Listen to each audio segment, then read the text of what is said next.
Assalamualaikum warahmatullahi wabarakatuh. Selamat pagi dan salam sejahtera buat kita semua. Yang saya hormati, dosen pembimbing kami, Dr. E. Rusyadi, SE, MSI, CIQR, CIQNR, CIMMR, mata kuliah komputer aplikatif. Perkenalkan, saya Syaputra Adrianto, perwakilan kelompok 5 yang akan menjadi moderator dalam diskusi pagi ini. Adapun anggota kelompok ini selain saya adalah saya Yolanda Widianggraini Situmorang, NPM saya 2115210. Saya Imelda Krisdamayanti 2115210032. Saya Ramsi Ginting dengan NPM 21152100036. Saya Mia Auna Lubis, NPM 2115210063. Pada kesempatan ini kami akan mempresentasikan tentang transformasi kelembagaan Bank Indonesia Hijau dan Green Financing di Indonesia, pendekatan simultanitas. Langsung saja kita mulai ke sesi berikutnya. Penyampaian materi akan disampaikan oleh Saudara Yolanda Widya.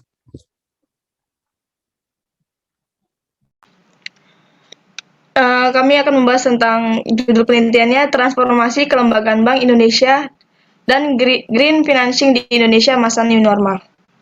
Pencapaian visi Bank Indonesia yaitu menjadi bank sentral digital terdepan yang berkontribusi nyata terhadap perekonomian nasional dan terbaik di antara negara emerging markets untuk Indonesia maju, didukung oleh pelaksanaan transformasi Bank Indonesia secara menyeluruh. Transformasi yang dilakukan merupakan respon muncul akibat pandemi dan perlu diwaspadai dengan baik, serta dua tantangan kelembagaan yang berpotensi menghambat pencapaian visi dan misi Bank Indonesia. Dalam menjawab tantangan tersebut, Bank Indonesia melakukan transformasi menyeluruh, baik di area kebijakan maupun kelembagaan.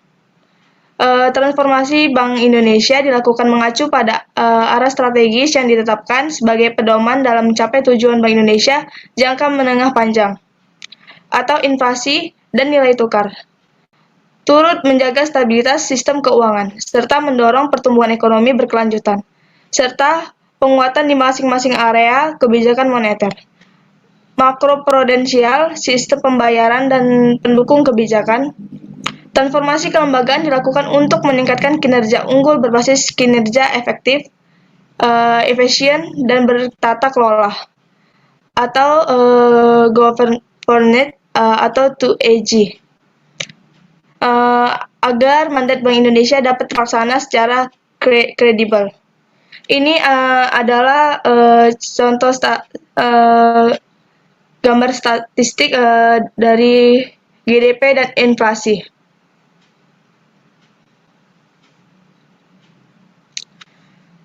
Keberadaan Bank Indonesia yang merupakan salah satu lembaga yang cukup strategis bagi perekonomian suatu negara mengalami evolusi yang cukup panjang, baik secara historis maupun secara konsepsi. Awal perkembangan kelembagaan bank sentral terjadi pada pertengahan abad ke-17 dengan didirikannya bank di Swedia dan di Inggris, yang kemudian menjadi bank sentral di negara tersebut. Bank sentral di dunia mulai tumbuh pesat sejak awal abad 20 dan mencapai jumlah terbanyak pada akhir abad ke-20. Sejalan dengan semakin banyaknya negara yang merdeka baik di kawasan Afrika maupun di Eropa Timur. Secara konsepsi, perkembangan kelembagaan bank sentral tidak terlepas dari hasil implementasi dari konsep free banking system dengan central banking system. Konsep free banking system adalah sebuah sistem perbankan tanpa bank sentral. Setiap bank bebas mengeluarkan banknote, menerima deposit, dan memberikan pinjaman atau kredit. Tumbuh dan berkembangnya bank sentral merupakan hal yang cukup penting untuk dicermati lebih dalam, khususnya terkait dengan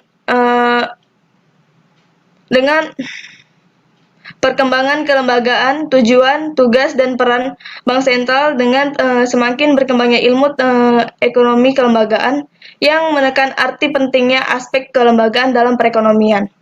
Kelembagaan bank sentral mengalami beberapa fase perubahan atau evolusi yang merefleksikan dinamika ekonomi, sosial, politik, dan budaya terjadi di suatu negara. Bahkan fenomena cukup menarik adalah berdirinya Bank Sentral Eropa, yang merupakan bank sentral dari gabungan negara-negara Eropa untuk menggunakan mata uang tunggal yaitu euro. Oleh karena itu, kelembagaan, tujuan, tugas, dan peran bank sentral juga mengalami terjadi di masing-masing negara. Sasaran akhir dari penyesuaian kelembagaan, tujuan, tugas, dan peran bank sentral tersebut pada dasarnya adalah untuk mencapai optimalisasi perekonomian di masing-masing negara.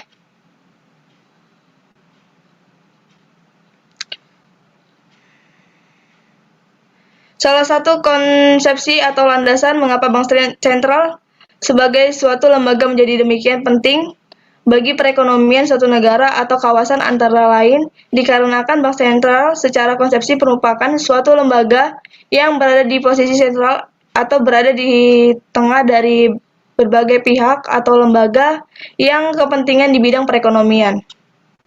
Lembaga ini dikembangkan karena munculnya kebutuhan adanya lembaga publik yang kompetitif dan non-profit maximizing.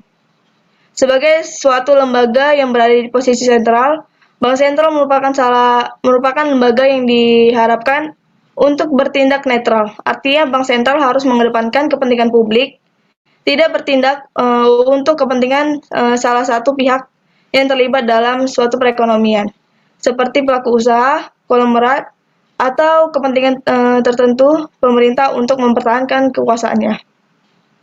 Bank sentral sebagai lembaga sentral ditugaskan untuk mengambil kebijakan yang melakukan tindakan yang memihak pada kepentingan pemegang kedaulatan negara, yaitu mencapai dan mewujudkan kesejahteraan masyarakat suatu negara atau kawasan.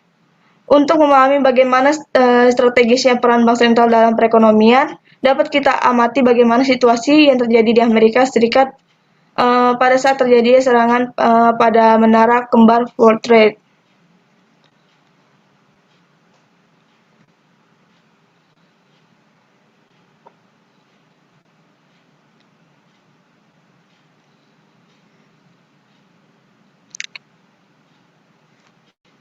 Kebanksentralan dan kebijakan moneter. Pada tanggal 11 September 2001, seperti diketahui pada saat itu ekonomi Amerika Serikat terguncang hebat. Indeks bursa saham langsung mengalami penurunan tajam. Arus transaksi perdagangan di dunia terguncang karena banyaknya kontrak dagang dan mitra dagang yang tersendat karena hancurnya gedung World Trade Center. Bahkan pemerintah Amerika Serikat sendiri seakan mengalami ketidakberdayaan karena mengalami kesulitan dalam memberikan solusi yang harus dilakukan dalam waktu segera untuk memulihkan perekonomian Amerika Serikat akibat terjadi tersebut. Salah satu lembaga yang langsung mengambil peran dan mendorong pulihnya roda perekonomian saat itu adalah The Federal Reserve of America, Gubernur Bank Sentral Amerika, Bank Amerika Serikat. Pada saat itu, Alan Greenspan langsung mengeluarkan kebijakan penjaminan atas seluruh kewajiban Amerika kepada pihak luar Amerika, termasuk mitra dagang di dalam negeri sepanjang kontrak dagang dapat dibuktikan kebenarannya dan dapat dipertanggungjawabkan. Dengan adanya jaminan dari bank sentral tersebut, arus transaksi perdagangan dalam negeri dan antar negara yang tadinya sempat terhenti mulai dapat berjalan lagi. Dan pada akhirnya roda perekonomian dapat bergerak menuju taraf normal sebagaimana sebelum terjadi serangan pada menara kembar. Selanjutnya akan dilanjutkan oleh Imelda.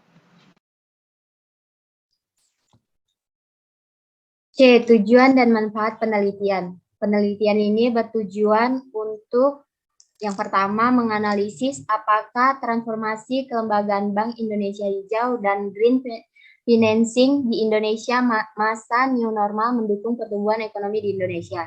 Yang kedua, menganalisis apakah transformasi kelembagaan Bank Indonesia Hijau dan Green Financing di Indonesia masa new normal mendukung inflasi di Indonesia. Manfaat yang diharapkan penulis dari penelitian ini adalah 1. Menambah wawasan dan pengetahuan peneliti tentang transformasi kelembagaan Bank Indonesia Hijau dan Green Financing di Indonesia masa new normal. Yang kedua, sebagai bahan referensi untuk melakukan penelitian lebih jauh, terutama yang berkaitan dengan transformasi kelembagaan Bank Indonesia Hijau dan Green Financing di Indonesia masa new normal.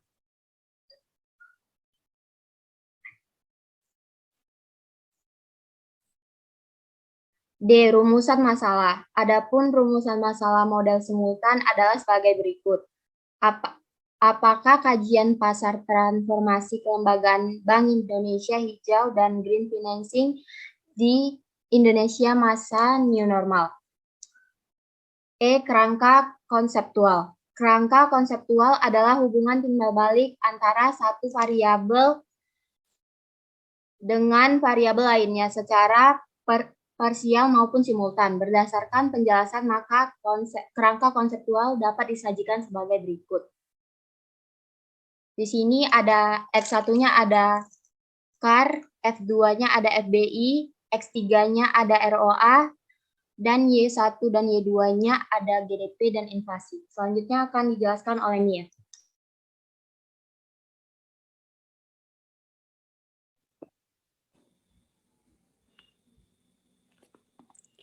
F. Hipotesis. Hipotesis merupakan pernyataan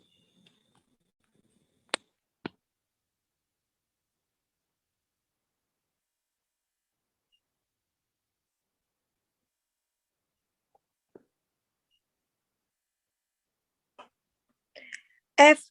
Hipotesis. Hipotesis merupakan pernyataan praduga berdasarkan masalah yang diteliti. Biasanya berkaitan dengan dua atau lebih variabel dengan melakukan analisis dan pengujian untuk mendapatkan bukti yang sebenarnya. Pengertian lain dari hipotesis yakni hipotesis merupakan jawaban sementara terhadap rumusan masalah penelitian. Dikatakan sementara karena jawaban yang diberikan baru didasarkan pada teori. Hipotesis dirumuskan atas dasar kerangka pikir yang merupakan jawaban sementara atas masalah yang dirumuskan. Adapun hipotesis dalam penelitian ini adalah A. Transformasi kelembagaan Bank Indonesia Hijau dan Green Financing di Indonesia masa new normal.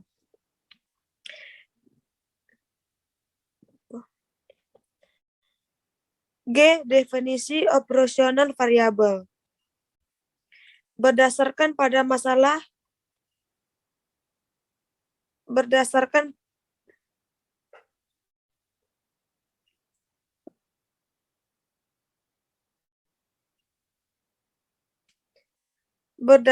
pada masalah dan hipotesis yang akan diuji, maka variabel-variabel yang akan diteliti dalam penelitian ini adalah sebagai berikut. Variabel pertama adalah CAR. Deskripsinya kapital adekuasi ratio atau disebut CAR adalah rasio kecukupan modal yang berguna untuk menampung risiko kerugian yang kemungkinan dihadapi bank. Kapital adekuasi ratio menunjukkan sejauh mana bank mengandung rasio atau kredit pernyataan surat berharga surat berharga tagihan yang ikut dibiayai oleh dana. Yang kedua, indeks pembangunan keuangan atau disebut FDI. Indeks pembangunan keuangan atau disebut FDI yaitu sebuah investasi atau penanaman modal yang berasal dari pihak luar negeri atau asing. Yang ketiga, ROA. ROA adalah indikator untuk menunjukkan seberapa sebuah perusahaan dibandingkan dengan total asetnya. Rumus ROA akan memberi gambar bagi manajer, investor, atau analisis mengenai seberapa efisien manajemen perusahaan dalam menggunakan aset untuk menghasilkan pendapatan.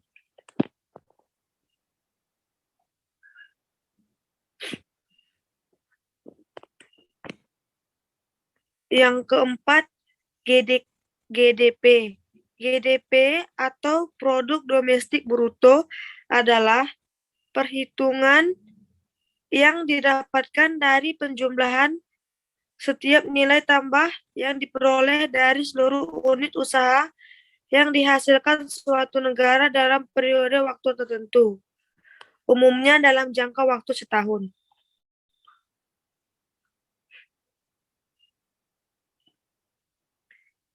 INF atau disebut inflasi dapat diartikan sebagai kenaikan harga barang dan jasa secara umum dan terus-menerus dalam jangka waktu tertentu. Deflasi merupakan kebalikan dari inflasi, yakni penurunan harga barang secara umum dan terus-menerus. Perhitungan inflasi dilakukan oleh Badan Pusat Statistik atau disebut BPS. Selanjutnya akan dilanjutkan oleh Saputra. Data dan metode analisis data. Data yang akan digunakan dalam penelitian ini adalah data sekunder secara time series yang berasal dari Bank Indonesia dan World Bank, OJK, dan BPS. Di sini dapat kita lihat data CAR sebagai X1, FDI X2, ROA X3, GDP Y1, INF Y2. Data ini dari data Indonesia dari tahun 2005 sampai 2019. Tengok nih ya. Berdasarkan konseptual simultan yang dibangun, maka persamaan model yang dapat dibentuk adalah sebagai berikut. Persamaan 1, GDP, fungsi CAR, FDI, dan INF. Persamaan 2, INF, fungsi ROA, dan GDP. Persamaan tersebut ditransformasikan ke dalam bentuk persamaan ekonomi trika. Persamaan 1, log GDP, fungsi C11, log CAR, tambah C12, log FDI, tambah C13, log INF, tambah E. Di mana GDP sama dengan produk domestik bruto, CAR, capital adequacy ratio, FDI, investasi asing langsung, INF, kenaikan harga secara terus-menerus, C, konstanta, E, error. Persamaan 2, log INF, fungsi dari C21, log ROA, tambah C22, log GDP, tambah E. Di mana INF adalah kenaikan harga secara terus-menerus, ROA pengembalian atas aset, GDP produk domestik bruto, C konstanta, dan yang terakhir koefisien regresi. Selanjutnya untuk pengolahan data akan dibimbing oleh Bang Ramses. Di sini kami akan memaparkan cara pengolahan data uji metode simultan. Yang pertama, untuk cara mengolah data menggunakan simultan, yaitu kita akan membuka aplikasi yang bernama Fuse. Ini.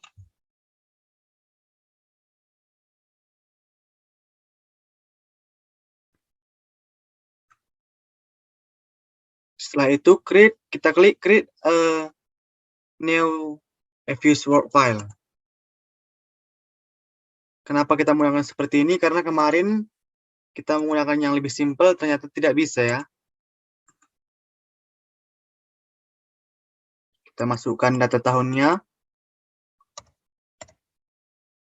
Oh, salah.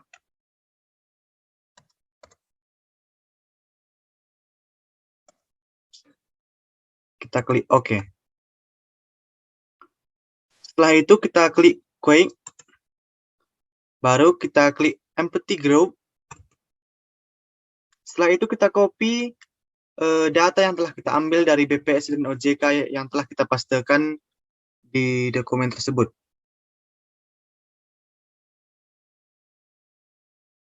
Setelah itu kita copy. Setelah itu kita pastekan di sini. Oke. Setelah itu kita ganti nama dari masing-masing ser 1, ser 2 ini, kita ganti menjadi variabel yang telah kita cari di dokumen tadi. Ya, ada CAR, FDI, ROA, GDP, dan inflasi.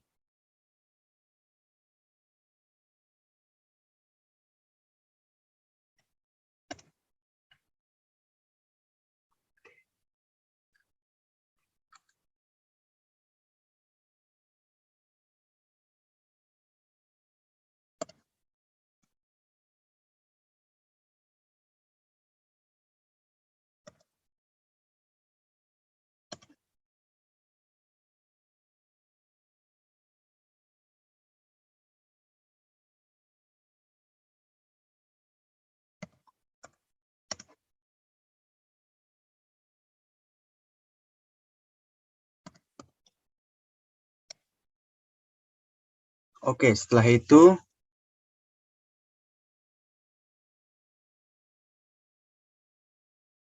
kita klik objek dan new object. Setelah itu kita pilih sistem yang di bawah. Dan kita akan mengganti nama ini menjadi nama kelompok kami, yaitu kelompok 5.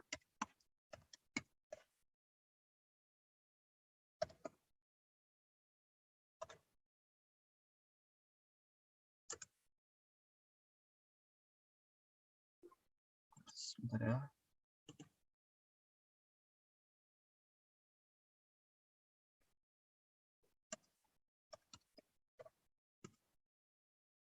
Sepertinya tidak bisa di spasi ya. Oke. Setelah itu kita masukkan rumus yang telah kita cari dan telah kita pastekan di dokumen yang telah kami buat tadi.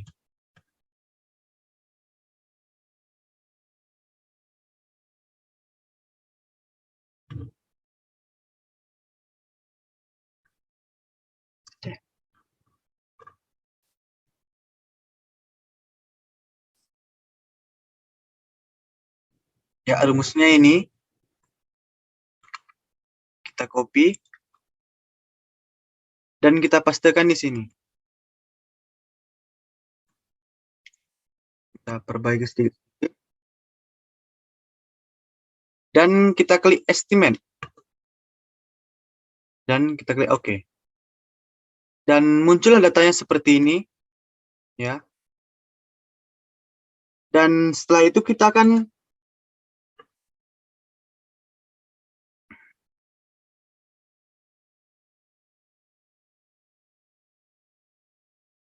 mencari uji asumsi klasik, yaitu uji normalitas data. Dengan cara mengklik view, residual diagnostic, dan normality test. Kita coba.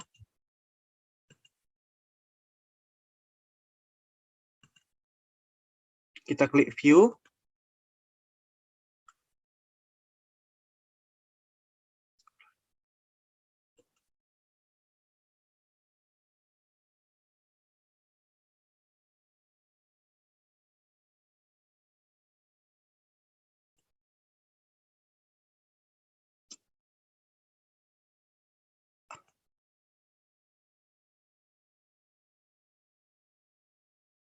Ya. Dan muncullah hasilnya. Seperti ini.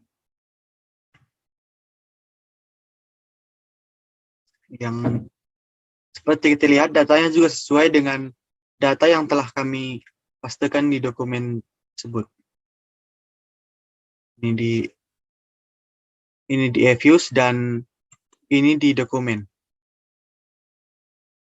Setelah itu kita akan mencari uji autokorelasinya, ya. Dengan seperti tadi juga, hanya saja setelah kita mengklik residual diagnostic, kita mengklik Portman to autocorrelation test.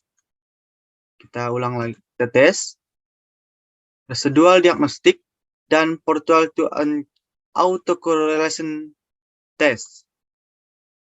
Oke, dan muncul hasilnya.